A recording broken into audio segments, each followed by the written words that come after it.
নমস্কার, কুকিং বেলসে আপনাকে স্বাগত। আজকের বিশেষ পর্ব বাদশাহী মুর্গ বাহার। খুব সহজ এবং অল্প সময়ে এই সুস্বাদু রান্নাটা আজ করব। প্রথমে নিয়ে নেব 1 কেজি চিকেন। একটা ব্লেন্ডারে 4 চামচ পোস্ত, 50 গ্রাম কাজু বাদাম নিয়ে হালকা বেটে নেব। তারপর এতে 2 বড় পেঁয়াজ, আদা, 8 থেকে 10 কোয়া রসুন, 2 টেবিল স্পুন দই, হাফ জাবিত্রি এবং হাফের থেকে কম জায়ফল দিয়ে সবটাকে ভালো করে বেটে নেব। পুরো মিশ্রণটাকে চিকেনের মধ্যে দিয়ে দেব। এরপর একে একে নুন, 1 চামচ কাশ্মীরি লঙ্কা গুঁড়ো, হাফ চামচ গরম মশলা গুঁড়ো, 1 চামচ কেওড়া জল ও 2 ফোঁটা মিঠা আতর দিয়ে ভালো করে চিকেনটাকে ম্যারিনেট করে রাখবো। তারপর চিকেন ম্যারিনেট করে সেটাকে 2 ঘন্টার জন্য সরিয়ে রাখবো। 2 ঘন্টা বাদে চিকেনটাকে রান্না করব।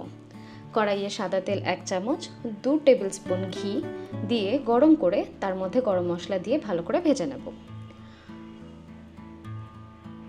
তারপর আস্তে আস্তে মাংসগুলো দিয়ে উপর থেকে মশলাটাকে কাচিয়ে হালকা হাতে মশলাটাকে ছড়িয়ে দেব মাংসের উপর।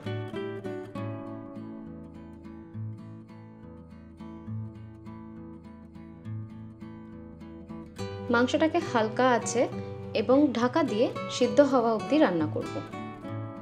মাংস ম্যারিনেট করে রাখা ছিল, তাই নাড়াচাড়া করার সময় খুব সাবধানে করতে হবে, নইলে মাংস ছেড়ে যাবে।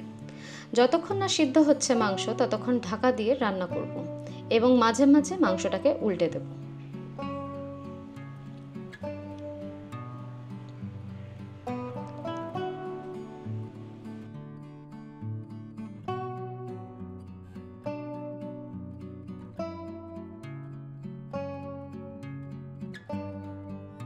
মাংস সিদ্ধ হয়ে এলে এবং গ্রেভিটা ঠিক হয়ে গেলে নামিয়ে নেব।